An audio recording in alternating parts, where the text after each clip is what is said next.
अस्सलाम वालेकुम dear students. आज हम चैप्टर 2 इंफॉर्मेशन नेटवर्क्स के शॉर्ट क्वेश्चन आंसर डिस्कस करने जा रहे हैं। आपने बुक और पेंसिल अपने पास रख लें और बस मार्क करते रहें। मैं जो इम्पोर्टेंट टाइम पे मार्क करवाता रहूँगा और थोड़ा सा समझाता भी रहूँगा। The first one is question number 1, what is computer network? Computer network क्या है? दो या दो से ज़्यादा कंप्यूटर्स पर बेस्ड होता है और तमाम जो है ना जो कंप्यूटर्स हैं वो कनेक्टेड होते हैं और इसके ज़रिए से इंफॉर्मेशन और रिसोर्सेज को शेयर कर सकते हैं। नेक्स्ट ज़रा देखते हैं नेक्स्ट पेज पर। क्वेश्चन नंबर 3 है प्रोबेबली यहाँ पर हमारे पास 3। Question number 4, define telecommunication. Telecommunication, it is a process of transferring information over a distance via radio waves, optical signals and transmission line. क्या है टेलीकम्युनिकेशन? जस्ट इंफॉर्मेशन ट्रांसफ़र करना और एक जो है लॉन्ग डिस्टेंस तक और लॉन्ग डिस्टेंस पर रहते हुए और किसके ज़रिए से? ये आपकी रेडियो सिग्नल्स के थ्रू भी, ऑप्टिकल सिग्नल्स भी हो सकते हैं या फिर कोई ट्रांसमिशन लाइन जो आपकी जो है वायर्ड वो भी हो सकती है। What is work group computing? Work group computing question number 5 है। इसमें क्या होता है, आप इंफॉर्मेशन शेयर कर रहे होते हैं एक कंप्यूटर नेटवर्क पर रहते हुए और वर्क ग्रुप बना लेते हैं और तो वो आप उसे कहते हैं वर्क ग्रुप कंप्यूटिंग। बहुत सारे जो है ना लोग मेंबर्स इसके पार्ट बनकर एक प्रोजेक्ट पर काम कर सकते हैं और अपना जो नॉलेज है वो एक्सचेंज कर सकते हैं। तो बेसिकली एक इसमें एक सॉफ्टवेयर भी इन्वॉल्व होता है जो कि वर्क ग्रुप कंप्यूटिंग में हमने रीड किया था। Question number 7, what is groupware? ये इनफैक्ट वही उसी सॉफ्टवेयर की मैं बात कर रहा हूँ जो सॉफ्टवेयर आपका वर्क ग्रुप कंप्यूटिंग में चलता है। The software that facilitates that provide facilities for work group computing is called groupware. ऐसा सॉफ्टवेयर जो वर्क ग्रुप कंप्यूटिंग के लिए फैसिलिटीज़ प्रोवाइड करता है वो वर्क ग्रुप वेयर है। Question number 8, what is email? Email is the exchange of messages and files from one computer to another through the internet. Just exchange of messages है एक computer से दूसरे computer पर और फाइल्स आपकी exchange होती हैं, उन्हें अटैच करके आप सेंड कर देते हैं। उसके अलावा आपके पास राइट 3 एडवांटेजेस बेशक कर लें आप। चलें नेक्स्ट इंपॉर्टेंट है question number 13, what is internet? Internet क्या है? तमाम दुनिया में फैला हुआ जो एक नेटवर्क है और तमाम कंप्यूटर्स के ज़रिए से इंटरकनेक्टेड हैं। तो बेसिकली जो है इसके ज़रिए से तमाम दुनिया एक ग्लोबल विलेज बन गई है। इस तरह से ना आप एक डेफिनेशन राइट कर सकते हैं। The internet is a large number of computers all over the world that are connected to one another. It is a global network of computer. Next है जनाब हमारे पास, let's move to the next page.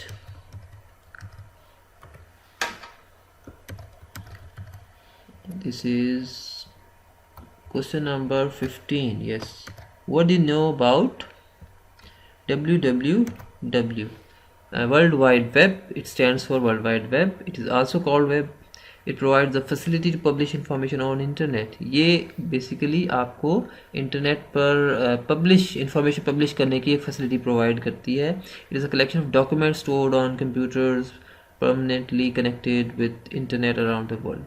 एक होता है internet जो कि physical infrastructure होता है, जबकि WWW एक तरह के आप इसमें लें कि बहुत सारे जो सॉफ्टवेयर बेस्ड डॉक्यूमेंट्स हैं या सॉफ्टवेयर बेस्ड प्रोटोकॉल्स हैं जो कि इस इंफ्रास्ट्रक्चर के ऊपर रन करती है, उसमें आपको असिस्ट करती है। तो वो आपकी क्या है? WWW। और इसे यहाँ पे कहा जाए it is a collection of documents stored on computers. जो भी आपके पास वेबसाइट्स हैं और डॉक्यूमेंट्स वगैरह स्टोर्ड हैं कंप्यूटर पर, उनको एक्सेस किया जाता है थ्रू आउट द वर्ल्ड, तो वो आपका वर्ल्ड वाइड वेब है। Next is your what is FTP? File FTP stands for file transfer protocol. It is used on internet to send files from one place to another. FTP में से के through आप files exchange करते हैं एक computer से दूसरे computer पर और ये तमाम audio video graphics based data हो सकता है जो कि अपलोडिंग भी होती है फाइल FTP के ज़रिए और डाउनलोडिंग भी होती है। What do you mean by uploading and downloading? Question number 18. The process of copying data, ये द प्रोसेसिंग नहीं है बल्कि ये द प्रोसेस कर लें इसको। The process of copying data from your computer to internet is called uploading. आपके computer से दूसरे इंटरनेट पर अगर जा रहा है तो वो अपलोडिंग है, और अगर आप इंटरनेट से अपने कंप्यूटर पर डाउनलोड कर रहे हैं, ठीक है, तो वो डाउनलोडिंग है। व्हाट इज़ गोफर या गोफर प्रोटोकॉल? ये भी एक तरह का पहले यूज़ होता था, आजकल तो नहीं यूज़ हो रहा, ऑब्सोलीट हो गया। Gopher is an access and retrieval system. ये जो फाइल्स वगैरह एंड सो ऑन उनको डाउनलोड करने के लिए, रिट्रीव करने के लिए यूज़ होता था। एक मेन्यू बेस्ड सिस्टम था और इस पे आप मेन्यूज़ जो थी वो एक्सप्लोर करते थे और फिर उनसे डाटा रिकवर करते थे। It covers wide range of information, इसके थ्रू काफ़ी इंफॉर्मेशन आप एक्सचेंज करते थे। It consist of reference material, magazines, articles, government documents and speeches. बहुत सारे डॉक्यूमेंट्स इसके साथ लिंक्ड थे और गवर्नमेंट के डॉक्यूमेंट, लेवल पर डॉक्यूमेंट्स, मैगजीन्स और रेफरेंस मटेरियल, काफ़ी एक मेन्यू बेस्ड एक सिस्टम था जिसके थ्रू इंफॉर्मेशन एक्सचेंज की जाती थी। तो ये भी एक तरह की प्रोटोकॉल है। तो गोफर जो है बेसिकली आप इसे क्या कहते हैं, एक्सेस एंड रिट्रीवल सिस्टम था। राइट जी। नेक्स्ट हमारे पास बड़ा इंपॉर्टेंट है, व्हाट इज़ इंट्रानेट? 21 और 22 एट व्हाट इज़ एक्सट्रानेट? इंट्रानेट आपको पता है, इस पर बात हुई थी, प्राइवेट और सिक्योर बिजनेस नेटवर्क होता है और तमाम ये कंपनी के जो एम्प्लॉयज़ हैं वो इंफॉर्मेशन एक्सचेंज करते हैं, शेयर करते हैं एक दूसरे के साथ। तमाम यानी ऑर्गेनाइजेशन से बाहर इंफॉर्मेशन नहीं जाती, विद इन द एम्प्लॉयज़ ही रहती है। और ये भी प्रोटोकॉल्स के ज़रिए से इस इंटरनेट को एक्सेस किया जा सकता है प्रोटेक्टेड वे में। कोई अनऑथराइज बंदा बाहर का वो आपके इंटरनेट को एक्सेस नहीं कर सकता। एक्स्ट्रानेट होता है कि it is a collection of 2 और मोर इंटरनेट्स। अगर आप 2 या 2 से ज़्यादा इंटरनेट्स को ज्वाइन करवाना चाहते हैं, फॉर एग्जांपल एक कंपनी की डिफरेंट ब्रांचेज हैं, उनको अगर आपने एक्सचेंज करवाना है, लिंक करवाना है, तो आप एक्स्ट्रानेट्स के ज़रिए करवा सकते हैं। Different organization can use, even different organizations भी लिंक कर सकती हैं आपस में। अगर उनका कोई ऐसा कोलैबोरेशन है तो वो भी इंफॉर्मेशन शेयर कर सकती हैं 2 इंटरनेट्स को ज्वाइन करके। और इस तरह से an organization can apply security measures. Definitely security measures जो हैं वो अप्लाई किए जा सकते हैं एक सिक्योरिटी का एलिमेंट इंक्रीज़ करने के लिए। नेक्स्ट हमारे पास क्वेश्चन नंबर 26 है, right 5 components of computer network. कौन कौन से कंप्यूटर नेटवर्क्स के 5 बुनियादी कंपोनेंट्स हैं? आपको पता है कि एक है NIC, ठीक है, फिर ब्रिज हमने डिस्कस किया था, राउटर, गेटवे और ट्रांसमिशन मीडिया। जो आपका जो ट्रांसमिशन मीडिया है, फॉर एग्जांपल जो चैनल्स की बात हो रही है, ये तो डिवाइसेस है ना, NIC, ब्रिज, राउटर, गेटवे वगैरह। इसके अलावा जो आपका ट्रांसमिशन चैनल है ना, जिसे ट्रांसमिशन मीडिया कहा जा रहा है, वो भी आपका इसी कंपोनेंट्स का हिस्सा है। क्वेश्चन नंबर 26 हो गए। Next let's move to the next page.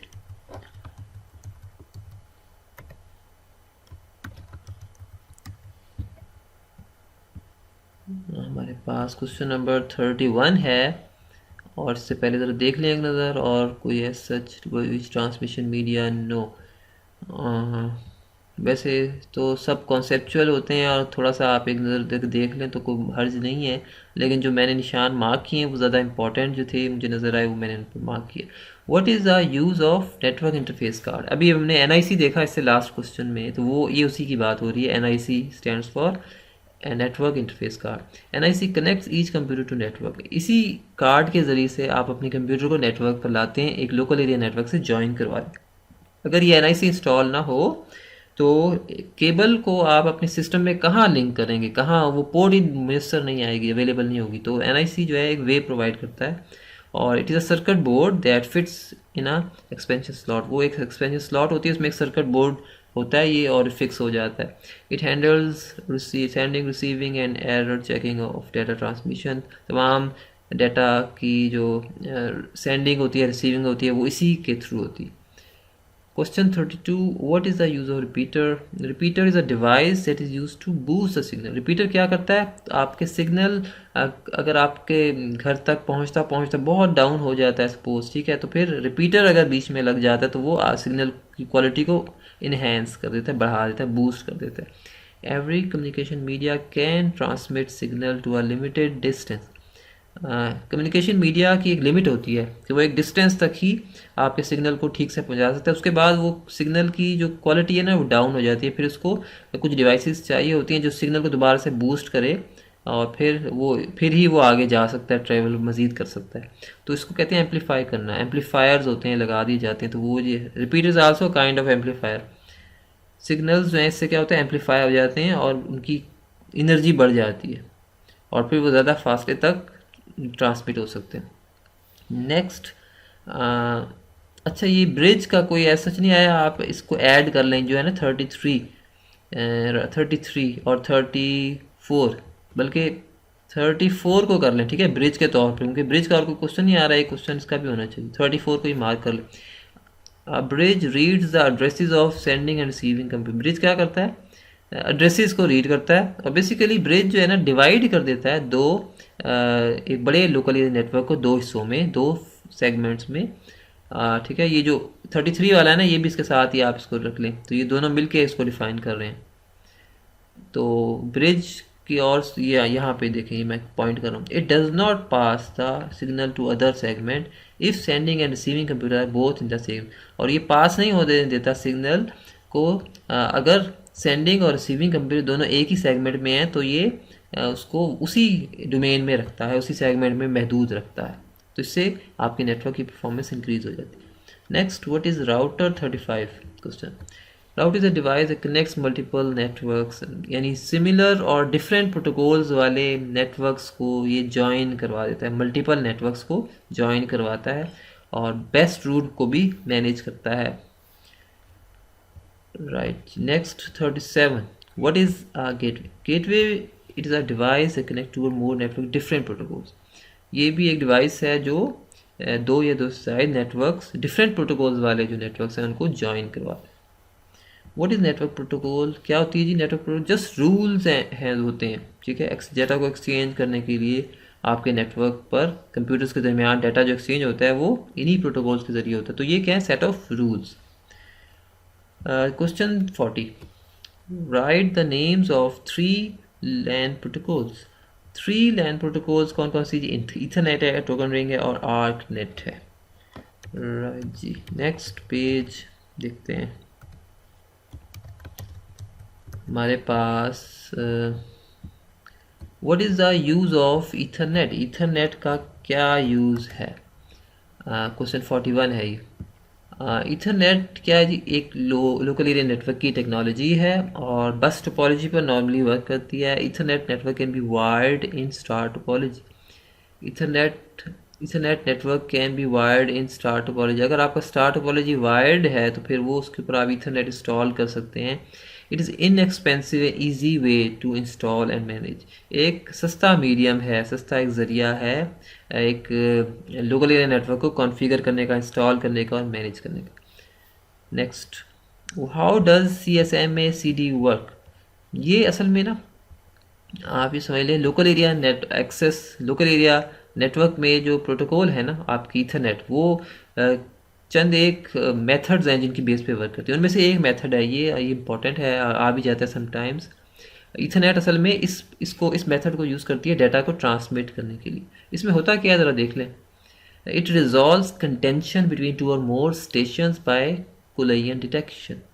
देखें कंटेंशन क्या होती है, ये जो CSMA है ना, ये वाली प्रोटोकॉल, ये असल में कंटेंशन को रिजॉल्व करती है। कंटेंशन कहते हैं छीना झपटी, ठीक है। बहुत सारे जो आपके कंप्यूटर्स होते हैं बस टोपोलॉजी में, वो आपस में छीना झपटी कर रहे होते हैं और ये समझ लें चैनल जिसके हाथ में आ गया बस वही उसको यूज़ कर सकता है, ठीक है। तो इस छीना झपटी को कहते हैं कंटेंशन। तो इस छीना झपटी को कोई रिजॉल्व करने वाला कोई प्रोसीजर तो होना चाहिए ना, वो जो है ना CSMA CD ये प्रोसीजर प्रोवाइड करता है कि भाई ऐसे ऐसे सब लोग, सब कंप्यूटर जो हैं वो अडॉप्ट करें मेथड, ताकि कम्युनिकेशन हो सके पॉसिबल और इंफॉर्मेशन शेयर हो सके। If two stations transmit data at same time. देखें इसके मुताबिक क्या होता है, अगर दो स्टेशंस बैक वक्त डाटा ट्रांसमिट करने लग जाएं तो फिर क्या होता है, both stop and generate a signal that collision has occurred. तो फिर दोनों स्टॉप हो जाते हैं और फिर एक सिग्नल जनरेट होता है, ठीक है।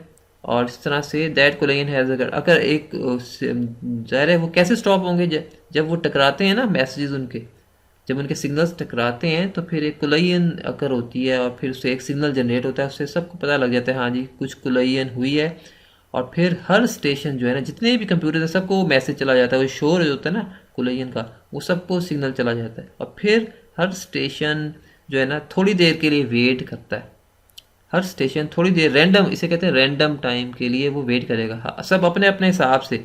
कोई जनाब 2 मिनट के बाद दोबारा से देखेगा, सिग्नल को चेक करेगा, कोई 1 मिनट बाद, कोई 1.5 मिनट बाद, कोई 1.3 मिनट बाद, यानी इसे कहते हैं रैंडम टाइम। कोई एक ऐसा नहीं है कोई सब 2 मिनट के बाद दोबारा ट्राई करें, नो। अगर सारे 2 मिनट के बाद एग्जैक्ट ट्राई करेंगे फिर तो दोबारा पैकेट्स टकराएंगे और उनके सिग्नल कोलाइड करेंगे। तो सब रैंडम अमाउंट अपने जहन में सोच लेते हैं वो कि भाई बस मैंने इतने टाइम के बाद दोबारा ट्राई करना है, तो फिर इस तरह से वो कम्युनिकेट कर पाते हैं।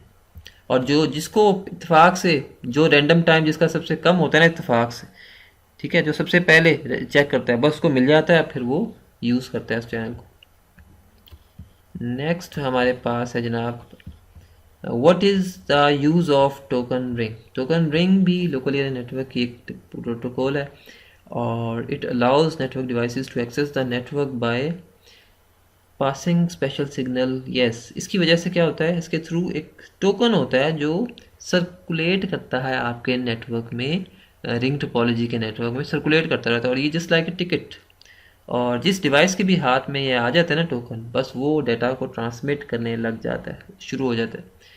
और फिर वो जैसे वो ट्रांसमिट डाटा कर लेगा वो इस टोकन को रिलीज़ करेगा, और फिर दूसरा कोई और सिस्टम जो डाटा ट्रांसमिट करना चाहता है वो दोबारा से इसको रिज्यूम कर सकता है, डाटा शेयर कर सकता है। Device can transmit data over the network only it has token. Yes, वही बात। Question 49, what is TCP/IP? It stands for transmission control protocol, internet protocol. ये असल में इंटरनेट की प्रोटोकॉल है, बड़ी इंपॉर्टेंट प्रोटोकॉल है। This protocol is used to share and transfer data among different networks पर डाटा ट्रांसमिट करने के लिए ये यूज़ होता है, और this is a commonly use protocol. Yes, वही बात। क्वेश्चन 51, क्या डिफरेंस है ISDN और DSL? DSL को इंस्टॉल करना आसान है, ठीक है जी, लेकिन ISDN को इंस्टॉल करना मुश्किल है। DSL हर वक्त ऑन होता है एंड डज नॉट नो, और इसमें कोई डायल नहीं होता, कोई डायल करने की ज़रूरत नहीं पड़ती, हर ऑलवेज ऑल टाइम ऑन। जबकि ISDN में डायल भी होता है, कनेक्शन बाकायदा इस्टेब्लिश करना पड़ता है बार बार। तो ये फ़र्क है, पुरानी टेक्नोलॉजी होगी ISDN। Compare dial up and ISDN। Dial up सस्ता एक मीडियम है और स्लो लाइन है, जबकि इसमें डायल होता है, डायल अप होता है and keeps the phone busy, ज़ाहिर है जब तक, और आपकी फ़ोन लाइन जो है ना वो बिजी हो जाती है। डायल अप में ये एक बड़ा मसला था डायल अप मॉडेम्स में, कि जब आप इंटरनेट मिलाते थे, डायल करते थे, तो आप फ़ोन को यूज़ नहीं कर सकते। ISDN जो था एक सर्विस आई बाद में डायल अप के बाद, फास्टर थी, हाई रेट्स ट्रांसफ़र करती थी, और इसमें dial up is easy to install, और डायल अप को इंस्टॉल करना ईज़ियर था, मगर ISDN को इंस्टॉल करना जो था वो डिफ़िकल्ट था। और ISDN के वजह से आपकी जो DSL की तरह, जिस तरह आपकी लाइन जो थी ना वो बिजी नहीं होती थी, आपकी लाइन उसमें जो थी, जब आप इंटरनेट भी आप बैक वक्त यूज़ करते थे और डाटा भी, जो कॉल भी आप सुन सकते थे। Next question 52, let's see.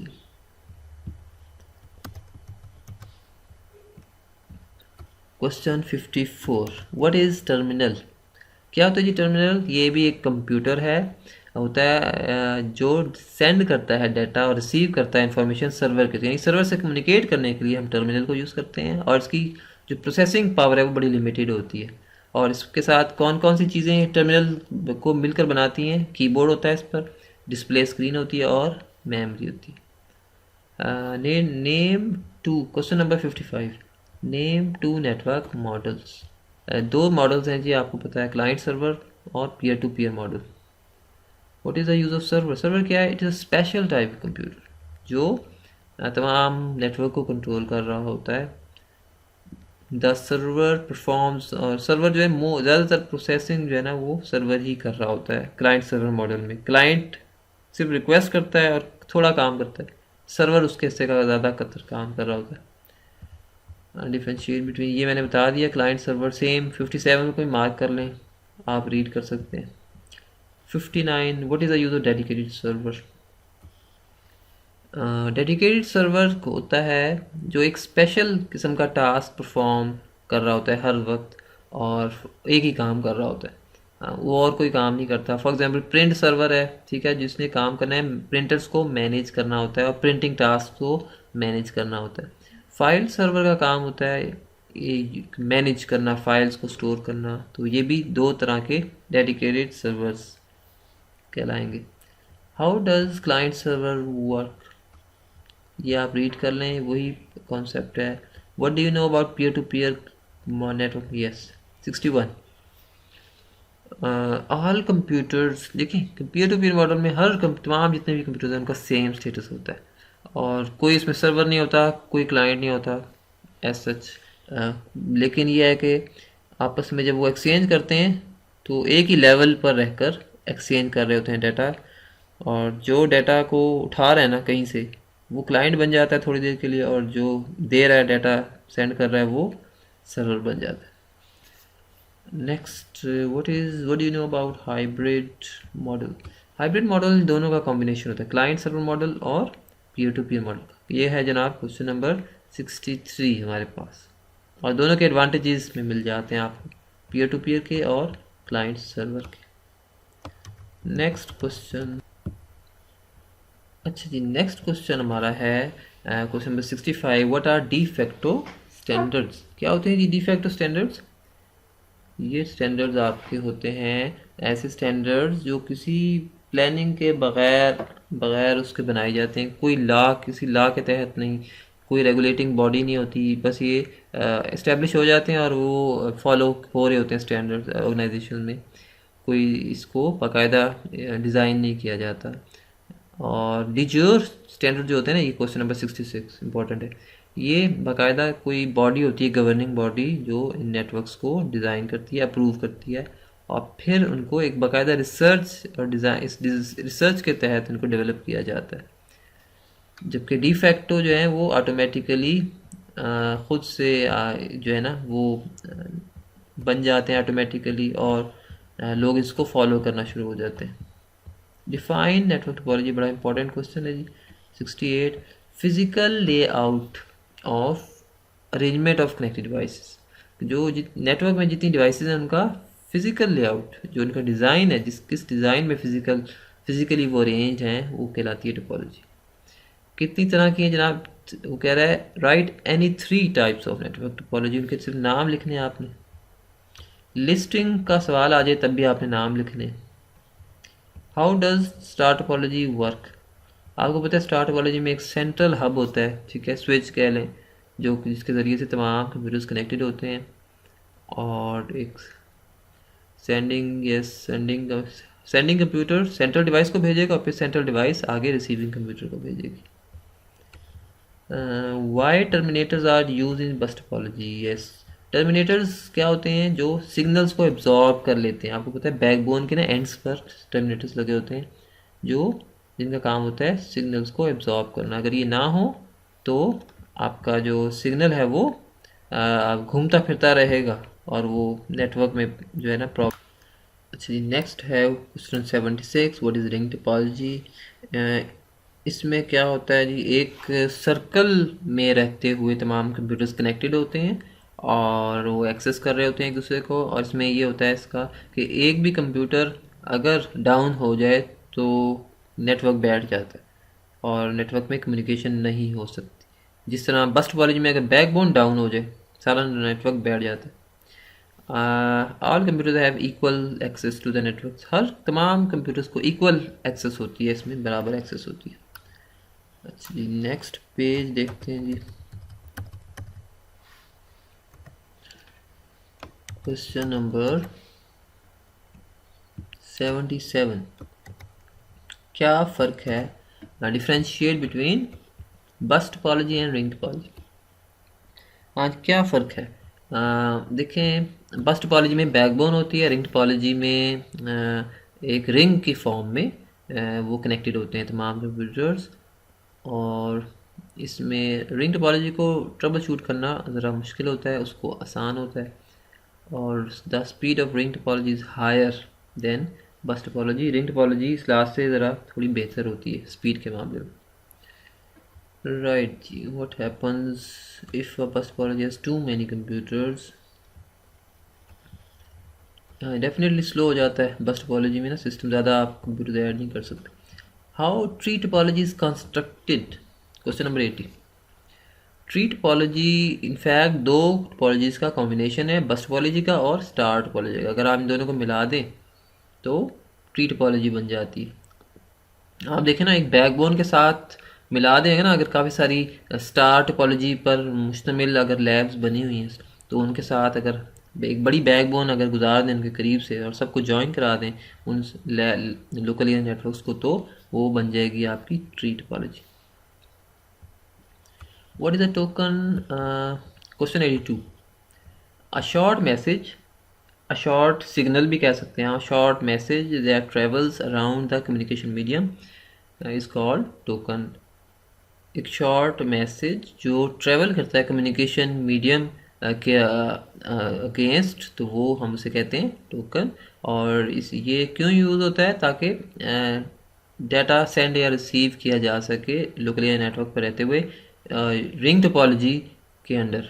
ठीक है जी, रिंग टोपोलॉजी में क्योंकि चलती है ये। राइट, नेक्स्ट है what is local area network? Give an example. It is the most common type of computer network. छोटे से एरिया में बना इस्टेब्लिश किया जाता है और कंप्यूटर्स को और डिवाइसेस को एक ही ऑफिस में रहकर, एक बिल्डिंग में रहकर इसको जो है वो कॉन्फ़िगर किया जाता है। नॉर्मली कंप्यूटर जो आप यूनिवर्सिटी की लैब्स हैं वो लोकल एरिया नेटवर्क पर ही बेस्ड होती हैं। नेक्स्ट है जी क्वेश्चन 87। व्हाट इज़ वैन? वैन कवर्स अ लार्ज एरिया। वैन एक बड़े साइज़ का काफ़ी नेटवर्क होता है। आप इसमें इंटरनेट जो है ना, that is also sort of वैन, और तमाम सिटीज़ के, कंट्रीज़ के जो डिवाइसेस हैं वो इसी के थ्रू कनेक्टेड होती हैं। बहुत सारे डिफरेंट लोकल एरिया नेटवर्क्स को ये जॉइन करवाता है। नेक्स्ट ज़रा देखते हैं, इसके शॉर्ट क्वेश्चन आंसर काफ़ी ज़्यादा हैं। और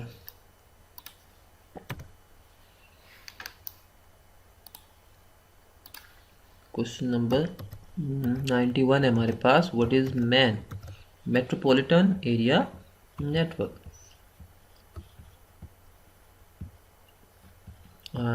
क्या होता है जी मेट्रोपॉलिटन एरिया नेटवर्क? जो कि एक सिटी के लेवल पर होता है। लोकल एरिया नेटवर्क से ज़रा बड़ा और वाइड एरिया नेटवर्क से ज़रा छोटा होता है।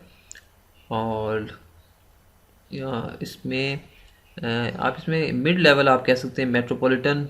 मेट्रोपॉलिटन कहते हैं बड़े सिटी को।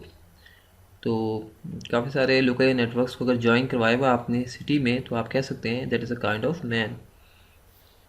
For example cable TV network की जो ट्रांसमिशन, ठीक है, उनका जो एक नेटवर्क होता है वो आप कह सकते हैं कि वो मैन के थ्रू कनेक्टेड है। What do you know about OSI model?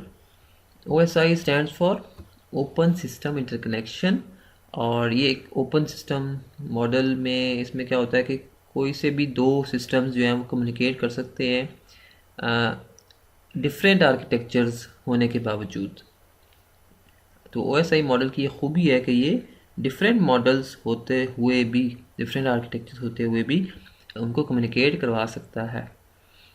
It covers all aspects of network communication. और इसमें ये होता है कि 7 लेयर्स होती हैं। हमने देखा था 7 लेयर्स का आर्किटेक्चर। आप इसमें थोड़ा सा ये लिख कर, तो ये आपके जो हैं 2 थीम पॉइंट्स बस चाहिए होते हैं आपको शॉर्ट क्वेश्चन आंसर में, तो वो कवर हो जाते हैं। List the 7 layers. आपने बस नाम लिखने हैं 7 लेयर्स के, ठीक है, एप्लीकेशन से लेकर फिजिकल तक। 94 question. Next question number 95। What is physical layer? Physical layer वैसे की बॉटम लेयर है, ठीक है जी, और ये स्ट्रीम ऑफ बिट्स को वहाँ से कंट्रोल करती है और स्ट्रीम ऑफ बिट्स को निकालती है, सेंड करती है, रिसीव करती है फिजिकल मीडियम पर। डाटा लिंक लेयर अभी है, वैसे हमने पढ़ना है, इसको स्टडी करना है फिजिकल लेयर और डाटा लिंक लेयर को, मैं नेक्स्ट लेक्चर में इंशाल्लाह।